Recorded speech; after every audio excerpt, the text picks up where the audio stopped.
Hello everyone, Assalamu alaikum.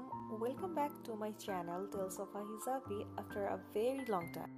সকালে হাতের সমস্ত কাজ শেষ করে এক কাপ চা খেয়ে আমরা রওনা হয়ে যাই আমাদের মেয়েকে পিক করার জন্য। ওকে পিক করে বাসায় আনার পরে ওর সমস্ত সেট আপ এবং ওর খাবার দাবার রেডি করে আমি চলে আসি আমার এই সদ্য হাতে পাওয়া ফ্রিজ ম্যাগনেটটাকে ডেকোরেট করার জন্য।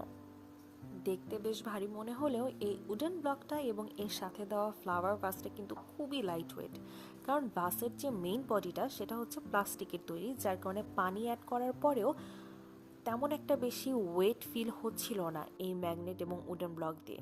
ব্যাকইয়ার্ডে বেশ কিছু সুন্দর সুন্দর বুনো ফুল হয়েছিল, তো ভাবলাম কেননা সেগুলো দিয়ে ডেকোরেট করা যাক। ব্যাস, যেই বলা সেই কাজ। দেখতে কেমন লাগছে কমেন্টে কিন্তু অবশ্যই জানা। জমে থাকা কাজগুলো একটা টু ডু লিস্ট রেডি করতে চাচ্ছিলাম, নোটবুকটা হাতে নিতেই আমার মনটা খারাপ হয়ে গেল। এত সুন্দর নোটবুক, এত সুন্দর ওয়েল অর্গানাইজড একটা প্ল্যানার, প্রত্যেকটা পেজে অলরেডি এক একটা করে স্টিকার প্রিন্টেড আছে এবং প্রত্যেকটা সেগমেন্ট এত সুন্দর, এত কিউট, যেখানে একটা কলমের ফোঁটা দিতেও আমার কষ্ট লাগতেছে। আমি টু ডু লিস্ট কি রেডি করব? সো আনফর্চুনেটলি যেই কারণে এই প্ল্যানার বুকটা নিয়ে এসেছি আমি, সেটার কোনো কিছুই ফুলফিল হয়নি। আমি এখানে এখন পর্যন্ত একটা কলমের টোকা কিংবা পেন্সিলের দাগ কোনোটাই দিতে পারিনি।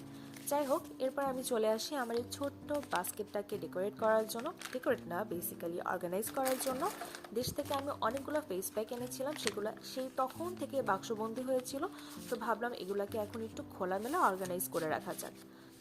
Most of the face packs and sheet mask আমি প্রবাবলি দারাজ থেকে অর্ডার করেছিলাম, এবং এই ব্ল্যাক হেড মাস্কটা আমি খুব সম্ভবত সাজগোজ থেকে অর্ডার করেছিলাম। এটা খুবই ভালো অ্যান্ড ইটস 10/10। একটু আগেও কিন্তু আকাশটা একদম রোদ ঝলমলে ছিল, কিন্তু মুহূর্তের মধ্যে আকাশটা পুরো অন্ধকার হয়ে গেল। যাই হোক, আমি কিন্তু এখনও সিদ্ধান্ত নিয়ে ভুগছি যে আদৌ প্ল্যানেটটা ইউজ করবো নাকি সাজিয়ে রাখবো। এ পর্যন্তই, দেখা হচ্ছে পরের কোনো ভ্লগে। Thank you so much for watching.